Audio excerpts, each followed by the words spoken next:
Thank you so much, dear. Thank you so much. And it's so lovely to be here with you. I mean, thanks God for technology, and it unites us all together. And I can see good friends here as well with us today here from some I recognize very well from Israel and others from other places. And just before starting, just to notice where some of you guys wrote where they're from and the time, and it's really touching. And I'm happy to be here and to do this together, to plunge into the deeper end of Dharma together. So as usual on Sangha Live and these sessions, we will start with half an hour of meditation, and then followed by half an hour of talk, and then half an hour of Q&As. So let's make ourselves comfortable, finding a comfortable position that the body can rest, and the mind can rest, and the heart can rest this day. So whatever it takes for us to just sit quietly, either on a chair or on a cushion, wherever you are, whatever way is comfortable for you. Taking a deep breath and a slow out breath.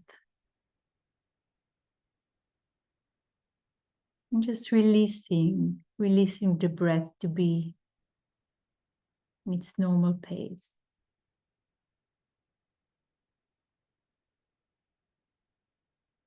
Just allowing the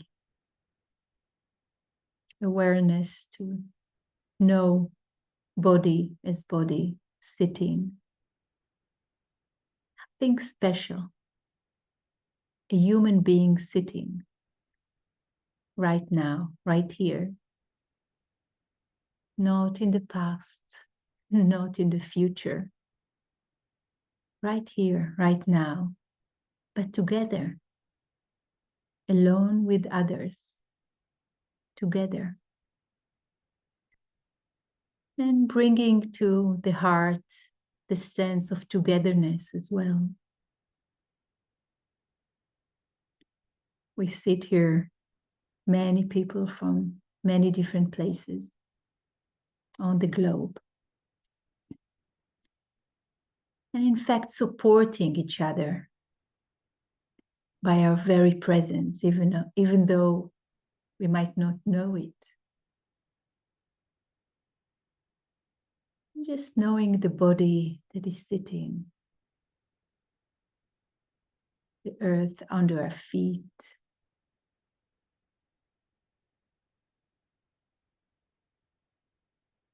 letting go of all tension in the face, the eyes area, maybe the cheeks,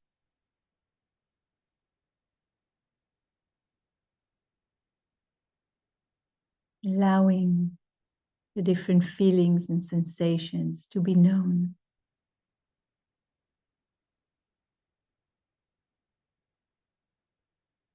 Maybe the shoulders,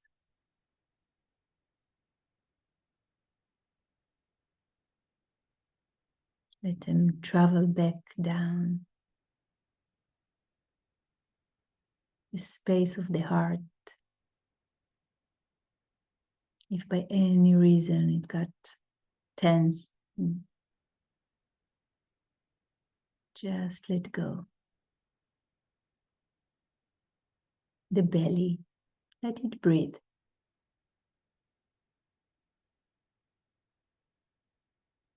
The back area, our arms and legs, hands and feet, knowing and letting go, knowing and releasing any tension that might accumulate.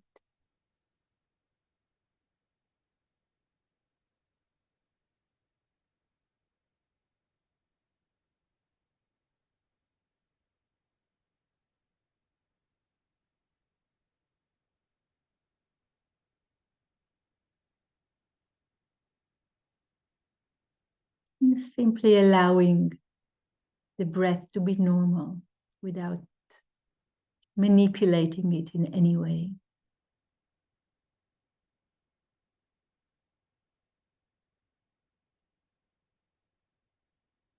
And perhaps just noticing breathing in or breathing out.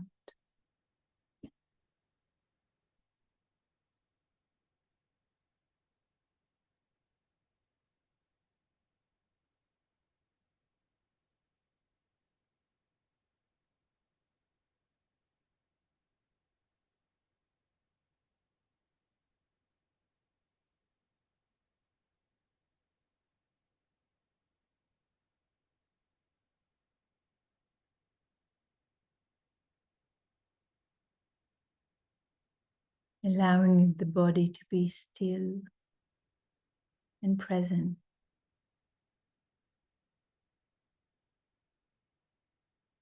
And the stillness of the body supports the stillness of the mind.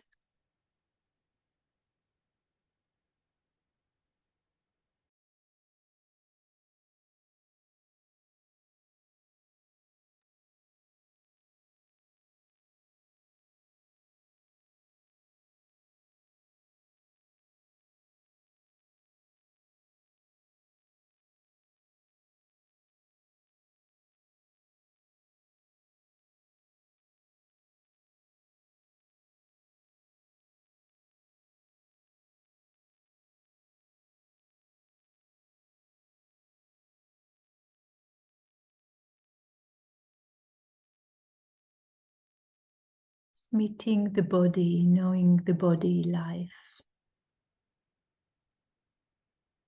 With the energy, the quality of care.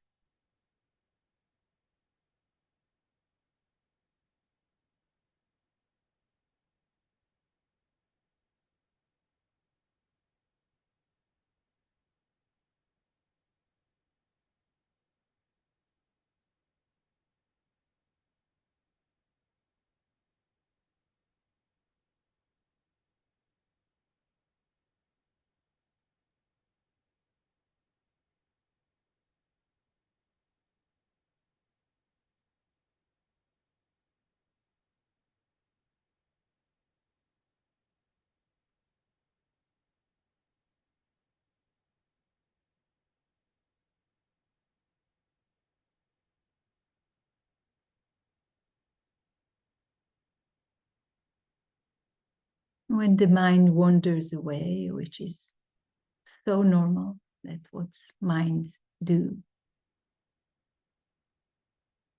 Simply, gently noticing and coming back.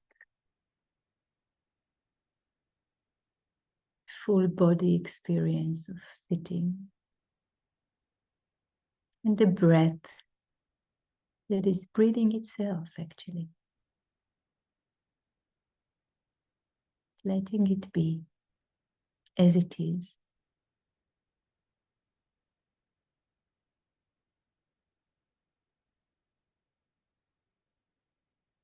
And resting and relaxing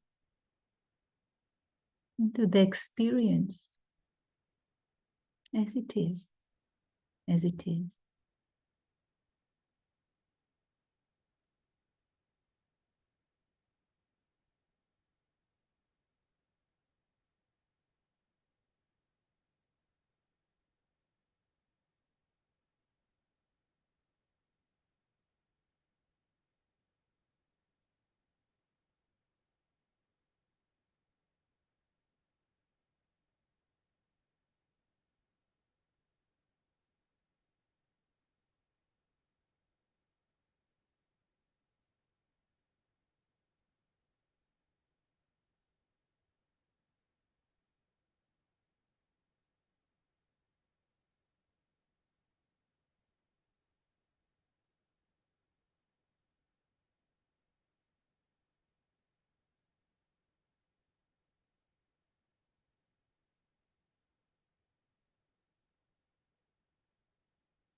Simply noticing, how does it feel right now for us? whatever time zone or space zone that we are in. Simply sitting right here, right now.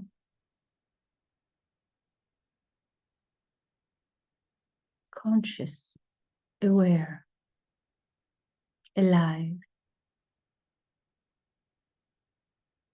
without putting any pressure of our experience to be different from what it is.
And as we feel more deeply, we allow ourselves more and more to relax into what is.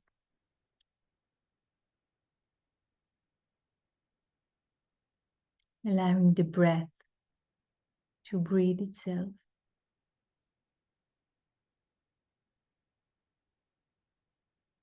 Knowing, is it an in-breath or an out-breath? Where is it in the body that we feel it best?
And sensing our feet firmly on the ground if we're sitting on a chair.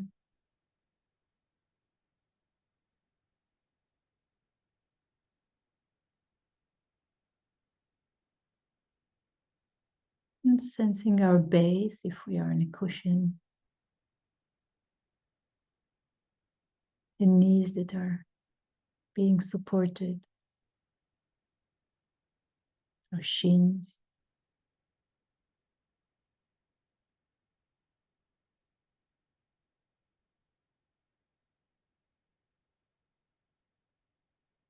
And just giving space to whatever arises in our experience and meeting it through friendly eyes. It is as it is right now. Can we be friends with it?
Staying curious to whatever arises in the experience without pushing it away or clinging to it.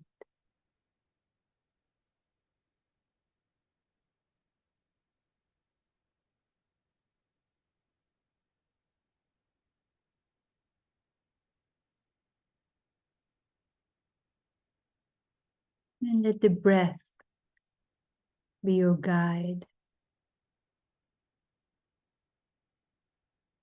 to stability.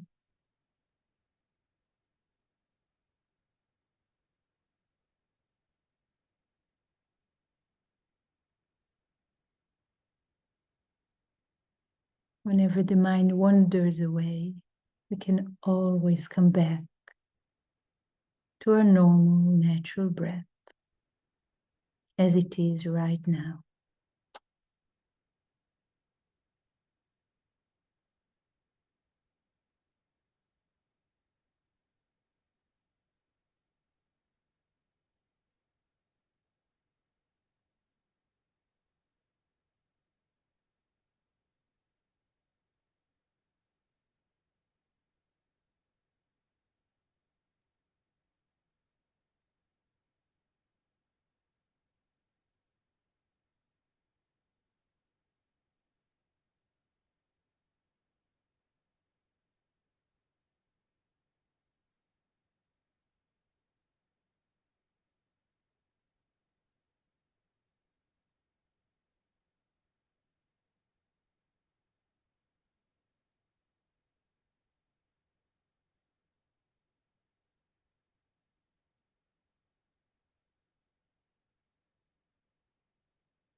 Feeling the aliveness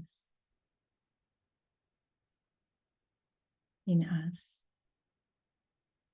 an ancient aliveness.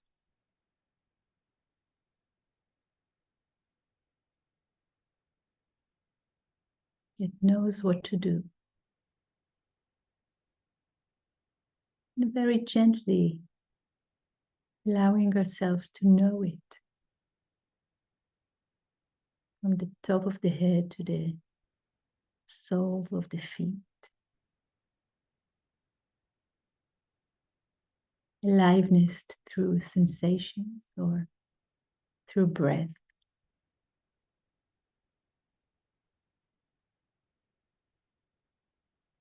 It is as it is, and that's fine.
Maybe noticing differences in the breath now, what it was some moments ago. And again, there's no need to change anything. We're practicing letting be. resting into, accepting, allowing.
In a deep way, we are also practicing changing point of view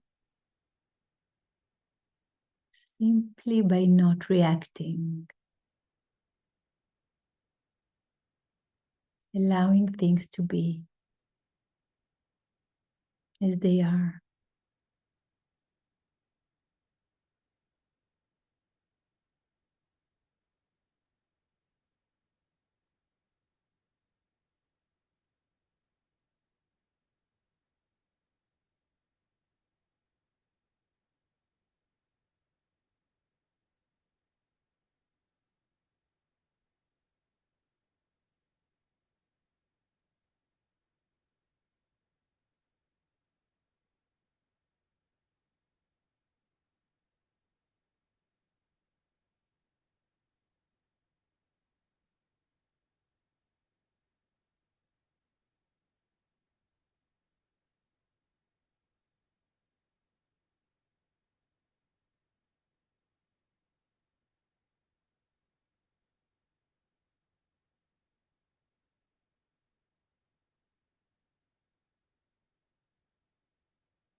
From the top of the head to the soles of the feet, the tip of the toes. Just meeting the sensations of the body and the breath that flows in the body with friendliness and kindness.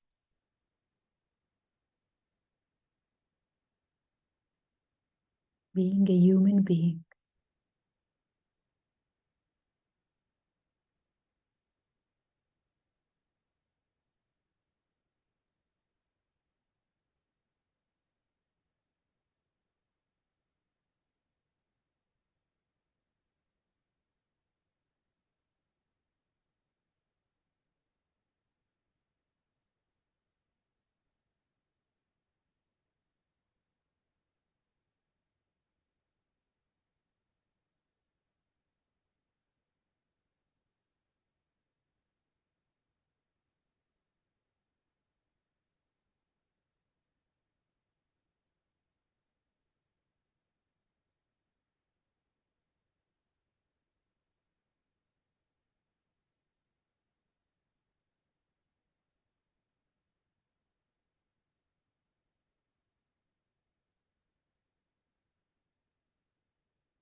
taking a few more moments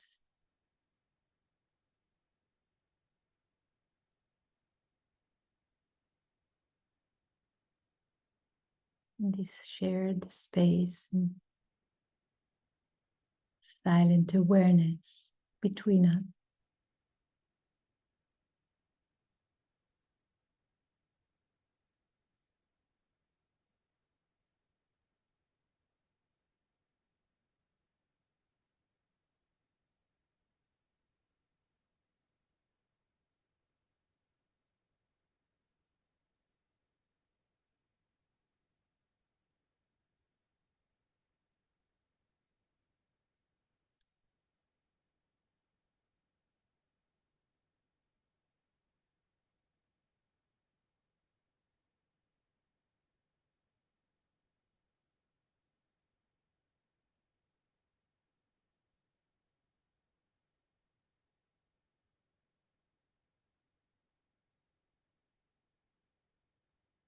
Taking a deep breath in,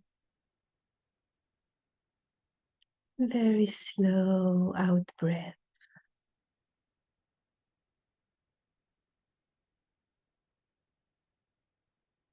And very slowly allowing the eyes to open up a little bit and more. And thank you. Thank you. If you guys want, there is a way in which we can rub our hands together. This signifies the end of the meditation, maybe allowing the warm hands to go on the toes. Feels very nice, isn't it? The neck, the back of the neck. Great.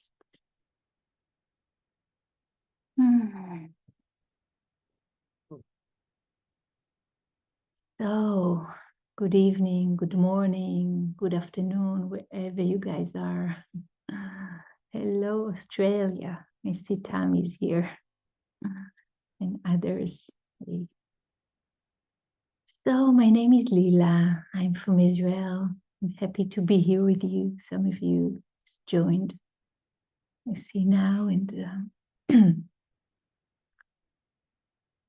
I want to talk with you about the theme from Dukkha to freedom. Isn't it the name of the game, everything that we do?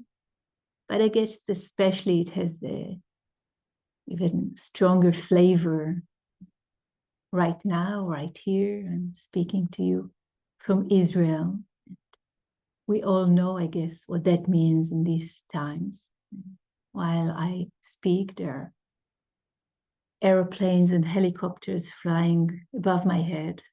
And it's a constant thing here in this past more than 3 months now. The war is going on. And with these conditions as well, the Dharma continues to be an immense support for me personally and for so many others here. And one of the things that I wanted to share with you tonight is this theme of the quality or ability, one might say, that we all have as human beings to move through, in and through, from dukkha, a very well-known, I would say, condition in the human life, through freedom, right there.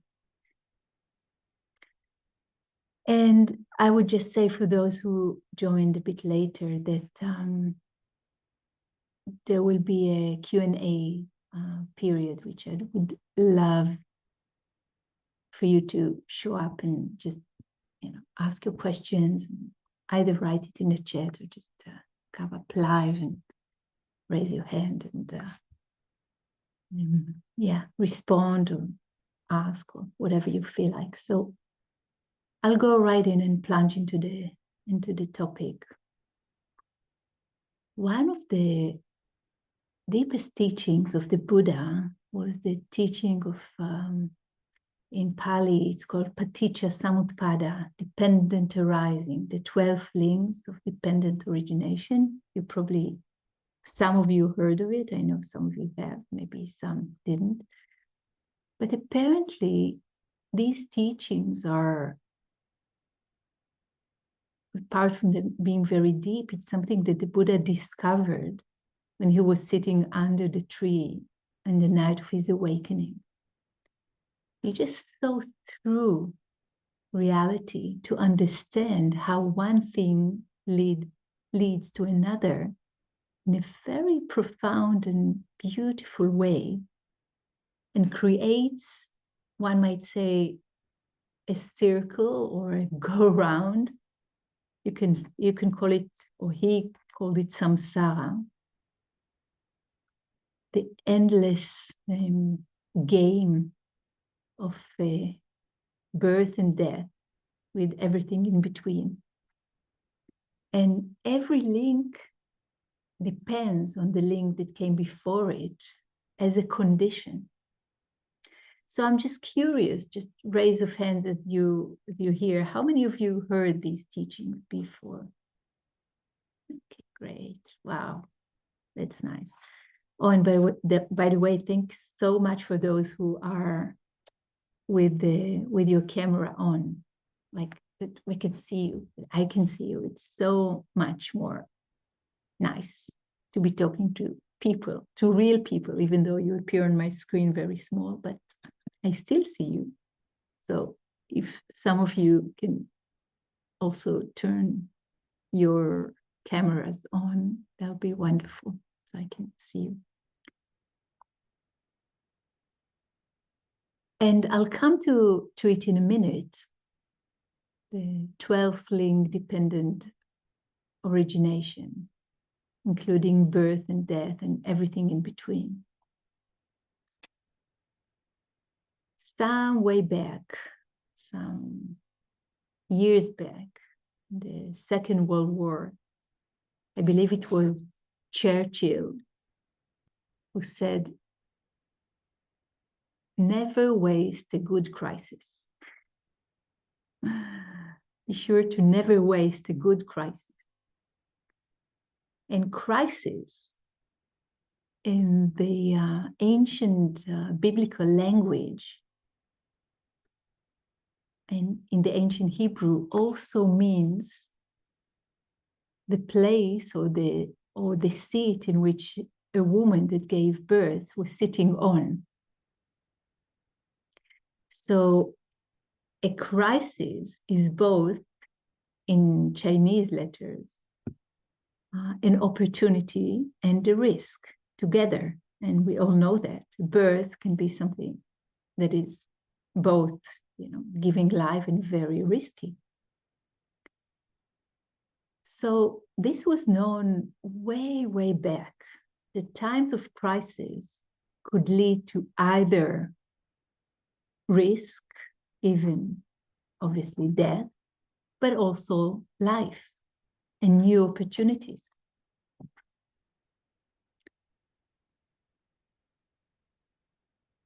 Usually we as human beings faced with crisis, and I'm now talking in general, and it could be just any kind of crisis that you might have had during your lifetimes, and everybody had them. Everybody, maybe some of you are going through crisis right now. I'm speaking from Israel, and obviously we have an ongoing crisis in the form of a war. And some good friends from Israel are here with us now in this evening.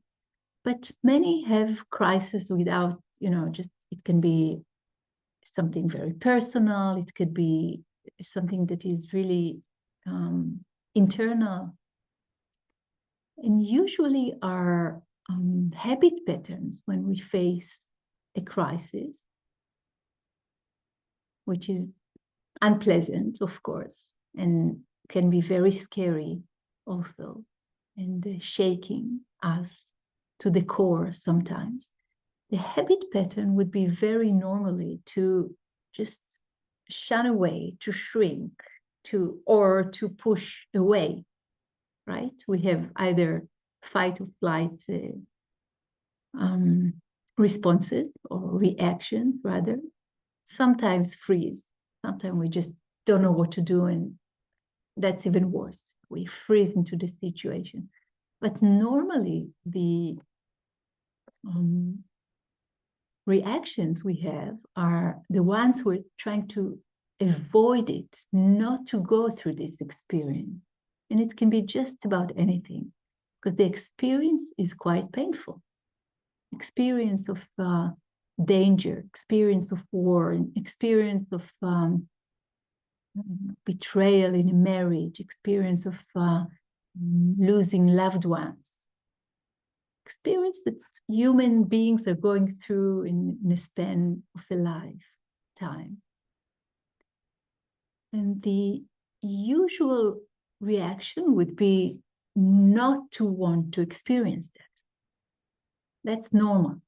If we take any kind of a living form, like even an amoeba, and we try to put some salt around it, and very naturally, this creature would try to shrug off, like to shrink and not to have its little body touch the salt, for example, right? However, being a normal response to pain, if it gets stuck in the system, or if we have it as, I would say, something that is automatic and ongoing, it's not beneficial.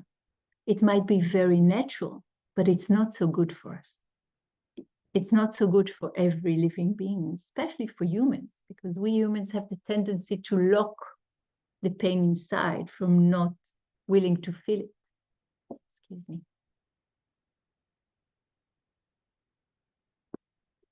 So I'm just pointing out this tendency. So for us, probably most of you know it by now, but just to put it up front and see, look, this is what we usually do as human beings.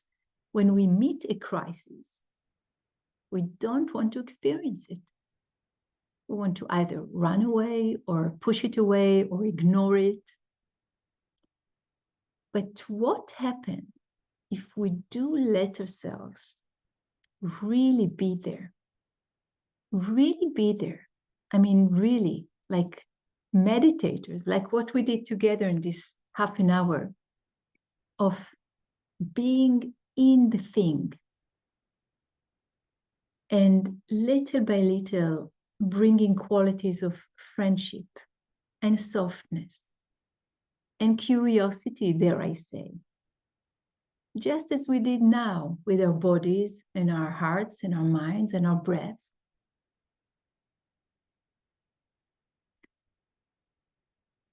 Sometimes from this very place of crisis, new life can emerge, life that were not there before.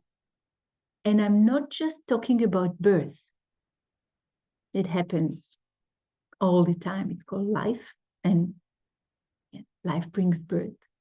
Birth brings life. I'm also talking inwardly about our inner conditions that can be one of crisis turning into something else, going through some kind of metamorphosis, I would even say, from crisis, from dukkha, to something completely different.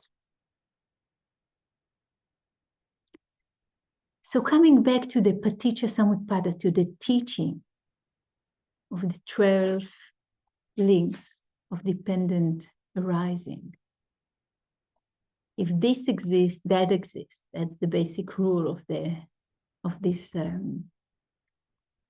links. And I won't go over them because that's not our topic for tonight. But I would say, first of all,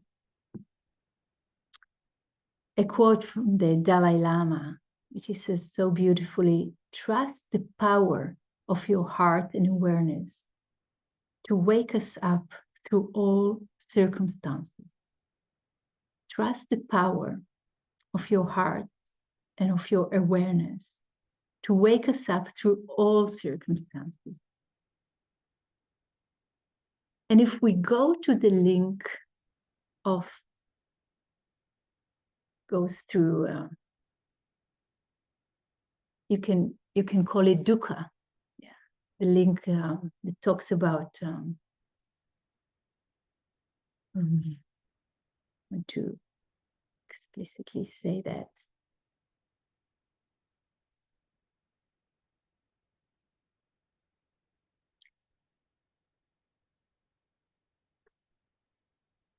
After ignorance, we have all kind of links. Like I won't go into all of them, but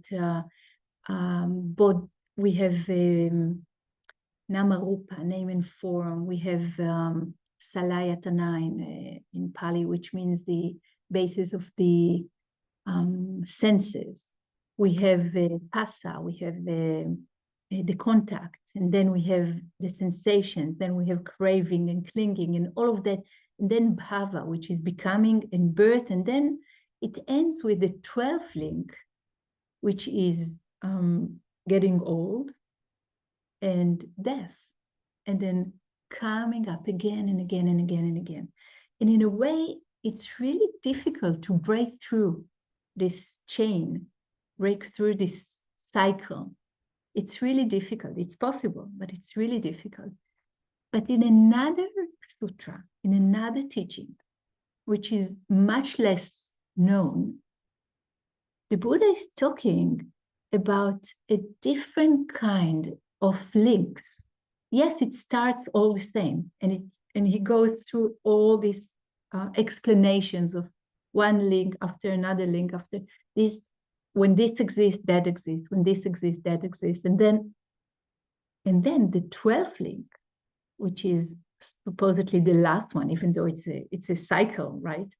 But the 12th one, which is getting old and die and so forth, changes into dukkha, which is basically the same, just called it dukkha.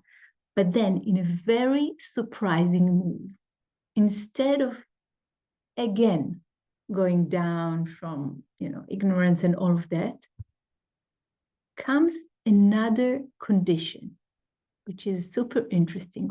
From dukkha, we have the condition that in Pali, it's called Shraddha or Shraddha in Sanskrit, which means basically faith or confidence. And in Pali, the semantic fields are much wider than in English, certainly from Hebrew. But can you imagine this vibe or this flavor of feeling very safe and secure and trusting something? Can you imagine these words come together of trust and faith and security and safety and all these different, they come together in this term of Shraddha. So from dukkha, we have all of a sudden this new birth of quality, which was not there before. And what's more, its mother and father, so to speak, the thing that gave birth to it was dukkha, good old dukkha that we all know too well. Now, usually, dukkha just stays dukkha. Either it's withered away or, it just, either we kind of, okay, manage with it somehow. But it doesn't transform into faith. But here, the Buddha points out to a very specific thing, the possibility for the dukkha to turn into this quality. And from this quality of faith and confidence and trust come many more qualities that are so beautiful. A very beautiful chain begins from here until liberation. Very beautiful. And each of them is a preliminary condition for the other one, just as the dukkha was for shraddha or shraddha. Yeah. So we have, it's translated here from the Pali to the Hebrew, and now I have to translate it to the English, but I won't name all of them, but some of them are pleasure and joy and relaxation and samadhi and seeing and knowing of things as they are, and nibbida, which is in Pali, meaning sort of a waking up in a sense that we are seeing things as they are, and releasing and knowing the cessation and so on and so forth. So the dukkha is somewhere in between two options, two possibilities. The one that we know all too well is like, okay, we fall back down to samsara. We know it so well, yeah. And it's very nice to be aware, and we have all kind of ways in which we can step out of this dependent arising thing. Maybe I'll leave it for later. But the other option from the dukkha, straight to liberation through trust and confidence and faith. What do we trust? What do we give faith in? What is our confidence? These are questions that are worth asking. What's more, that is it to say that without the dukkha, without the crisis, we cannot be liberated. How about that? Liberation comes only when dukkha is there. Now, in the first teaching that the Buddha ever gave, the Four Noble Truths, dukkha is very prominent, right? That's the first noble truth. There is dukkha. What is dukkha actually? The etymology of the word, is very interesting. Dukkha, we know dukkha as suffering, right? As not getting what we want or getting what we don't want, being close to things and people we don't want to be close to, or being apart from things or people that we want to be close to. And then again, all these stances of birth, aging, sickness, death, this also was dukkha according to the Buddha. But when we go to the etymology of the word, the origin of the word, this word, dukkha actually means that which is hard to bear. That which is hard to bear. And apparently in those old times of the Buddha, the cartwheel were made out of wood. And in the rainy seasons, the mud would get stuck inside the wood, and it was very difficult for the whole thing to move. And it was hard to bear. Yeah, it was hard to move this whole cartwheel, and somehow the word dukkha got translated into mental and emotional and mind states, but it came from there. it came from there. That which is hard to bear. Now, there's a beautiful saying in Zen, a mountain is not heavy unless you try to lift it. A mountain is not heavy unless you try to lift it. What does it say to us? That which is hard to bear is hard to bear only because we are pushing it. We are trying to bear it. And it's hard and it's heavy.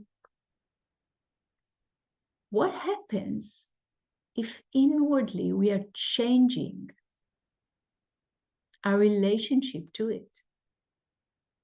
And I'm not talking here about dukkha. Some of you might know there are different types of dukkha. There is dukkha that is inherent in, and it's actually, it's not inherent in experience, but it's in a way, it's a lot about pain. And pain is also dukkha in a sense. I'm talking about, if you know this beautiful tale of the Buddha about the second arrow and the third arrow and the fourth arrow, like the first arrow being just the bodily sensation, which is painful, dukkha, pain, you know, that's very obvious. But the second one would be, oh, why did I get that arrow? The third would be, shame on me. The fourth would be anger about that. The fifth would be anger about others, and you get a picture. Before we know it, and it's very quick, yeah, in our minds to develop, before we know it, something that started off with unpleasant physical sensation gets so gonflated, so big. Yeah. The mind is creating the gap. The mind is doing that. The relationship or the point of view we have towards that thing. Coming back to the crisis and times of war, how come dukkha, intense dukkha, war is intense dukkha? Let me tell you, wow, that is a difficult one. How come this intensity of dukkha can and sometimes does push us beyond our boundaries into a different state of mind, into a different state of the heart, into a different view? Sometimes the dukkha is so big that it just buries us under its mountain. Other times, what happens if we don't try to lift the mountain? And we go inside the experience, and we might let this dukkha melt us down into someone or something that does not need to push it anymore. And sometimes this quality, this beautiful quality of trust, is as if almost imposed on us. Because when everything just goes pear-shaped, when everything just goes so bad, we might discover that which is unmovable, unshakable. What we can trust then. So in the case of this region here, Israel, the place that I speak with you from right now, we went through intense experience of dukkha, and we still do. War and losses and grief and pain, and many people, too many people are still being held hostages in horrible conditions. And then the war that has been inflicted on Gaza, and so many people lost their lives, and in horrible conditions. Really, really so bad, so painful. And the heart just goes out to each and every person in this region that is suffering. And from that, I would say the automatic movement would be one of trauma, right?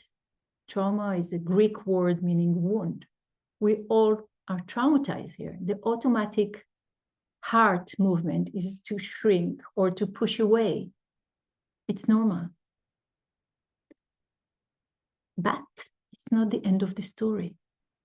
When we have the Dharma and the practice, sooner or later, rather sooner than later, I hope, something in us can see this movement and choose another path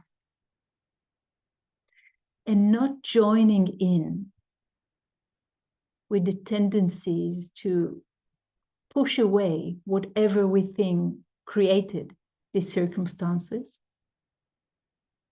but rather let the being feel the pain and the dukkha and trust something that is bigger, something that is pro-life.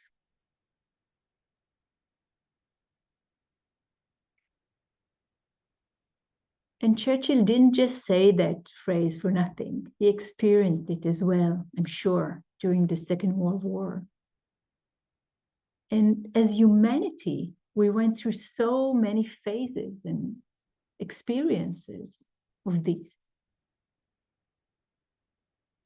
So in a way, it's a beautiful legacy, I find. Never waste a good crisis. Churchill's words. It's also, in a way, what the Buddha was talking about when he said, no dukkha, no dukkha. Know the causes for dukkha, know the ending of dukkha, and know the way leading to the ending of dukkha. And using dukkha as condition, when we know it can and does give birth, give rise to faith and trust and confidence, can be something very beautiful in the being. And it's a lot about allowing the heart to be open and receptive, not drowning under the mountain of dukkha, but also not trying to push the mountain of dukkha. And I will end and open it up for questions with a short story about what happens to the butterfly. How does the butterfly becomes butterfly?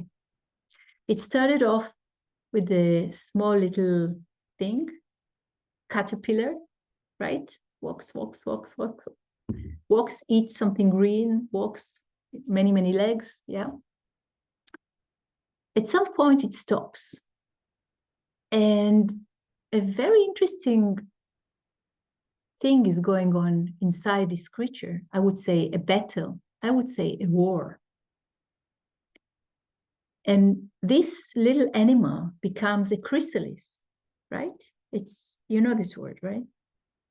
It's, yeah, like in this cocoon, like this thing that doesn't move anymore, and before it becomes a butterfly, there's a chrysalis. What happens to the chrysalis then? Apparently, in the body of the caterpillar, there are genes that are caterpillar genes, but alongside with the caterpillar genes, there are also genes of butterfly. And there are two different genomes, there are two different genes. They're very different. The cells that are different from the caterpillar, they are called imaginal cells. Very beautiful word. In a way that they can imagine flying. They can imagine being a butterfly. is something that the caterpillar has no idea about. So a little war is starting inside.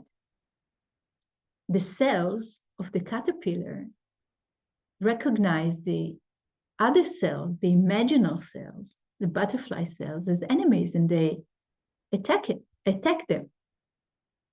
At that point, the whole thing is actually becomes liquid. It's like melting itself down. It's very interesting. It happens all the time around us. What the other cells are doing, which is very interesting, the imaginal cells, the butterfly cells, they don't fight back. They clump together, they come together in chunks and bigger chunks and bigger chunks. And what they do, they resonate together. They resonate their knowledge of being a butterfly. They resonate their knowledge of flying. And eventually, from this green-black liquid that this poor caterpillar has become because of this inner battle, look, this is a very natural and wished for process. From this liquid, a different creature arises because of these cells that came together and simply resonated this frequency of flying. Some kind of movement begins, and a different creature is being formed, a butterfly. So I want to end with this because for me it's a very beautiful message, full of hope, to point out what is possible when we come together with the knowledge of a different thing. Dare I say peace in time of war, flying in time of a caterpillar. And each one of us has this duty to come together as Sangha and to resonate together that which brings peace and wisdom and compassion and love. So I want to end up my talk now and ask you guys if you have any questions. Either you can just raise your hand and ask, or write in the chat, and take your time and just let us know. And I would love to hear. I can see Bracha as well holding her hand, but I'll just maybe take a few moments to say a few words about the Dana, which is so, I mean, it's really beautiful that this platform also offers teaching by Dana on donation, and your donations are so grateful and very gratefully received. So I would really encourage you to, I would say, take joy in your giving. Whatever you give, it doesn't matter. Just simply feel the joy of giving. This is a very ancient teaching. It talks about Dana and the joy of giving. So I saw a few hands, and I think Bracha was the first, and then I saw Kimhi, right? Hi, Kimhi, I haven't seen you in a while. Great, and then Gabby. So let's start with Bracha, and there's a link to the Dana in the chat. Thank you. Yes, my dear. Hi. Thank you. I'm listening to you, and I really, connect to the idea of really opening up to the dukkha, to the pain. I'm here in Israel, as you know, and the first few weeks of the war, I found myself, waking up at 4 or 5 in the morning, worrying about the hostages, worrying about our home and being broken into our home.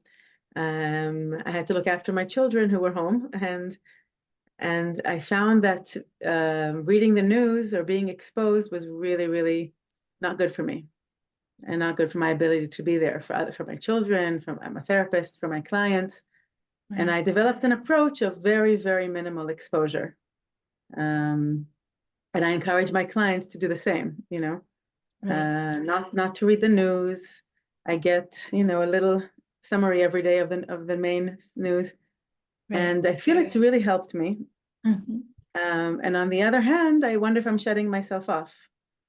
Mm-hmm. And when I do allow myself to read, then I again feel very overwhelmed.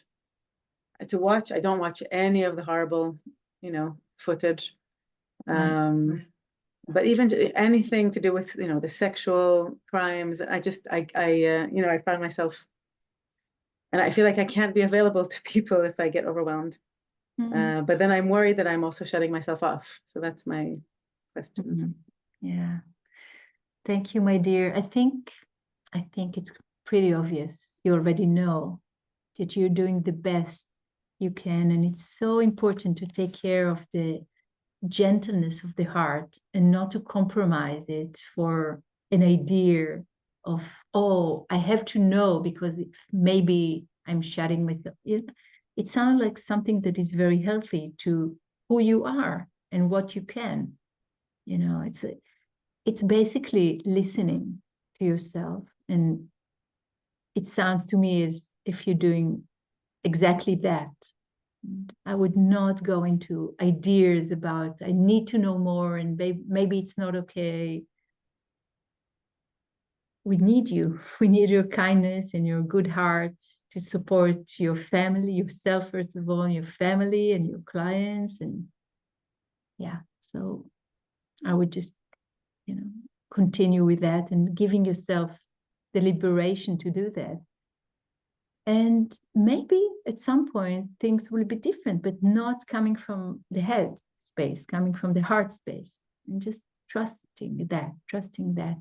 For me, I also, in the first 2 weeks, I did not listen to anything. And then I all of a sudden just felt the urge to know. So I pretty much watched everything, not the most horrible things, but I know a lot. And every time I had to process it, and I had to send metta, and I had to do tonglen, and which is fine. That was my process. But it doesn't mean that we are all need to do that. It just means, listening inwardly and then letting life show us what to do. Thank you. Thank you, love. So Kimhi, right? Yes. Yes. So I'll take you away from war for a bit. This is a personal one. I have a daughter totally in crisis. Mm. I didn't really want to put my camera on. Maybe I'll turn it off. I'm not that well, and I also have a broken tooth. But I'll say So sweet, and I'm so glad to see you. do you mind if I turn the camera off now? Or Sure. shall I talk to you with the camera and my broken tooth? Love, whatever I you're comfortable with, it's fine. I think I'm going to turn it off. Okay. Well, I'm here. It Yeah, won't. you're here. So my 54-year-old daughter was in a terrible relationship, narcissistic abuse, and she's completely broken. And she also pushed me out of this situation. We all knew that she was going into a bad relationship. I'm trying to keep it to the core. Now it's finished, and she is in very bad shape. She has 4 sons. 3 of them are adults, but the youngest is 12, or he may be 13 now, with her.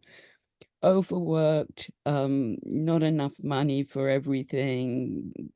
Had to sell a place that she put the money in. And she calls me every now and again when she's very angry and upset, and it goes straight to my heart. Mm. And I'm also in a very difficult time, having to find a new home, lots of problems. and my blood pressure went over the top this last week and sent me to the hospital. I do understand Dharma practice. I've been around it for years, Right. practice, but there are times when I'm just so broken. Not broken, that's the wrong word. I use that for my daughter, but so upset that it's very difficult still. Yeah. But your talk and another Dharma talk I heard from Jack Cornfield has really pushed me a bit. But I'm not quite sure if I'm asking you a question or just telling you. But if you have some words of maybe something just to help me a little bit when I'm having a hard time in just practice. First of all, I'm sending you a big hug. I'm sending it back. And what you are describing, first of all, for me, really testify for your big heart and your kindness. Because you feel the pain of your daughter, and you want to be there for her, and you feel the pain because she's in pain. And that's a lot already. It's very, very beautiful already to just know, okay, the pain that I'm feeling, it's because my heart is kind, very, very simply put. Otherwise you would not feel that pain. And knowing that, the next thing would be, how do I protect my heart from shattering? How do I protect this kind heart from shattering? One thing that is really helping, and you know it quite well, is sending metta to yourself. But really, really put yourself into it, really, with a lot of softness and kindness, and just this human being that has gave birth 54 years back to this beautiful child, and now she's going through her life and her karma is unfolding. And the equanimity practice says, the ancient words of the Buddha, all beings are heirs to their action. Whatever karma they write depends upon their actions, not upon my wishing for them. So knowing that you can be there with kindness and with your heart open, but really as much as possible, holding your kind heart with two warm, loving hands, and knowing that your daughter is doing the best she can, but it's her life. It's her life. And of course, you can send metta to her and wishing for her, but it's her life. It's in a way her karma, her destiny as well, not just karma. And the good news are that she's out from that narcissistic relationships. Thanks God. It's very good news. It could be much worse if she would have stayed there. So at the beginning, like every birth, there's, again, Churchill is here, blood and sweat and tears. That's the beginning of the new life. It usually begins with that. But don't park there, don't stay there. It continues from there. And for her, she's very fortunate to have you as a mother, that she can also call you and complain and tell you how bad she feels. She can be the small child, the young child again. But for you, being as a mountain, really is a mountain with an open heart, but a mountain still. It's possible to have both qualities at the same time. So first of all, self-love. Just this creature that is going through that. And then just sending blessing also to her, but knowing very deeply that it's her choices in her life. And her well-being does not depend upon anything that you can wish for her. It's, it's hers. Mm. And this will help, maybe, it might help to set some boundaries, and also, that. Thank you, Lila. Thank you. So nice to see you. And look at all these nice things that people are writing to you in the chat. I can't smile. So who cares? It's fine. You look so beautiful anyway. Thank you, Lila. Thank you, my dear. So there was another person, somehow with my memory, I can't remember who wanted it. Yeah, it's me, Gabby. Uh-oh, I don't hear you. Yes, please. I was unmuted. Oh, okay. Let me turn on my camera. Hello. Hey, Gabby, where are you from? Currently in Napa, California. California. Cool. Yeah. Not in that actual redwood forest right now, but I wish. Well, first of all, thank you for the practice, and my heart always goes to places, people, places, situations that are in war right now. Be it the drug war, children trafficking, and even technology, like for me, like you said, like that metaphor of the mountain, like pushing it, I noticed myself like pushing against or in denial that this is going to be the way of our human existence, right? If it's not this, if it's not technology, and as technology advances, then it just seems like it keeps piling up in this mountain, and when is it gonna end? And to me, it's like really, even though I don't have a magic wand to make it all disappear, make it go away. I'm blessed to where I live. I'm in a place where I feel like I'm in paradise and wonderful and everything. But at the same time, you can donate so much, you can support so much, you can send metta so much. Right. But still, I'm in a point in my life where it's like, this is not okay. This is not. This is not.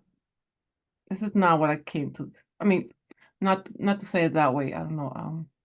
Even through my own crisis and everything, like you said, the butterfly metaphor was, butterfly beautiful. It's a beautiful process, but this process, I don't see it as beautiful as a butterfly. And even, Yeah.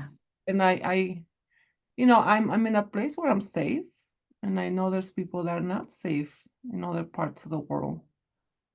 And if it's children, it just tears me apart when I hear the word children. Right. And working through my own practice and with other people too to help me along the way. I thank them because I have been able to flourish and fly like a butterfly. Right. But like the butterfly does. And my hope everybody can do that, get to that point of being their butterfly. Yeah. But How much time? How long is it gonna take? Another lifetime? I was waiting for the You but. need to see this. It keeps going on and on and on to the point where I'm like, like the word enough comes up. So I don't know and I don't watch news for that reason. I'm very mindful about what I watch. Yeah. Even though I work with people, survivors of trauma, I do my own medicine because I need to be ready as well. But also, I'm like, the word that comes up is enough. Yeah. Well, my dear, thank you for sharing that. And wow, especially if you're working with, that's what you said, people with trauma. Yeah. So from first-hand experience all these stories and horrible experiences. For the caterpillar, the butterfly is an unwelcomed event. Please don't get it, don't be mistaken by the beauty of the butterfly for the caterpillar, the butterfly is a disaster. He or she, whatever they are, don't want to become a butterfly. They don't want to be melt down and turn into something else, be as beautiful as it is. All of us just want to stay as we are. And without dukkha, probably most of us would not move an inch. You know, it's also part of the deal of being a living thing. And sometimes it takes forever because these are the conditions for it. And time and process are not in our hands. We're not in control of how long a process takes inwardly and also outwardly. This war that is going on now, Gaza is around 30, 40 kilometers from where I am. You know, it's horrible. I can hear very clearly the bombing when the bombing is going on, or the sirens when the missiles are being shot at me from Gaza, you know. So I'm like, in a way, between the, how do you say, the hammer and the whatever, you know. And still, and I can do so many things that are in my power, but most things are not in my power to stop the war or to alleviate other people's suffering. I can do what I can do. So there is a saying, you do your Dharma and you leave the rest to karma, meaning things are unfolding in their own pace according to so many causes and conditions that we are not in control of. But we have the possibility to be not in control, but in awareness to what's going on inside. And where we are in awareness to what's going on inside, our actions are changing. Our heart can be open more and more to in deep understanding, because compassion and understanding, compassion and wisdom are two sides of the same coin. So I really empathize with your, you know,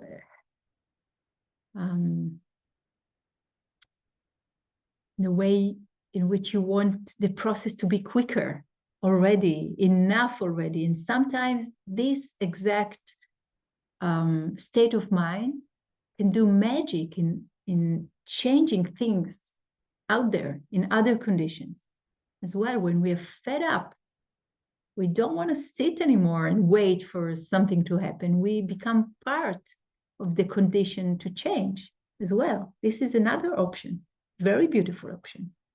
Enough already, so let's get up and do something. You know, if you know the saying, if you see a job, it's yours. If you see something that is really, you know, touching your heart and it's just, you can't bear with it anymore, you go and change, even in a very small way, but you can. So that's another thing, to get out of the cycle of trauma. Something that is very helpful is helping others. It's incredible to do something, really helps us to get out of the freeze of trauma, you know all too well. So yeah, it's really important. Thank you for sharing that.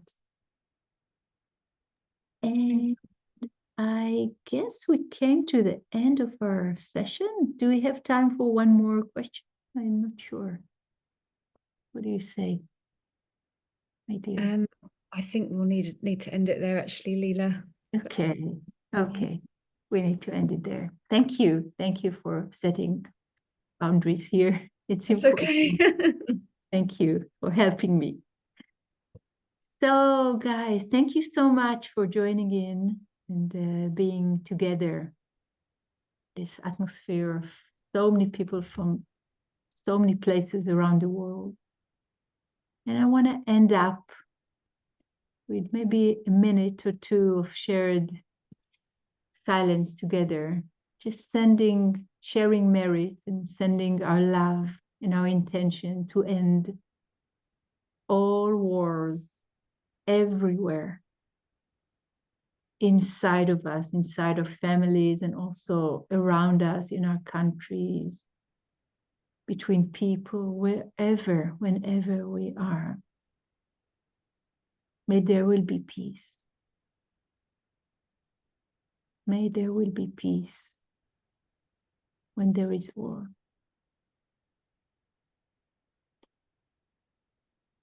So may this time, shared time together, the momentum we cultivated together, be of use, of help for us to be free of conflict and war, and for others all around us, near and far. May all beings be safe. May all beings live with awareness. May all beings know peace. So thank you very much, dear friends, for this evening we shared together. Really touched my heart. And hope to see you soon on the path, this form or the other. Thank you. Thank you, Lila. Mm. Lila, if anyone would like to unmute and say goodbye, Oh, very yes. welcome. Thank you so much. Thank you so much. Peace and Thank you. gratitude. Thank you so much. Mm. Bye. Thank Stay you. well. Bye. Hey, everyone. Blessings. Thank you. Mm. Bye bye. Shalom.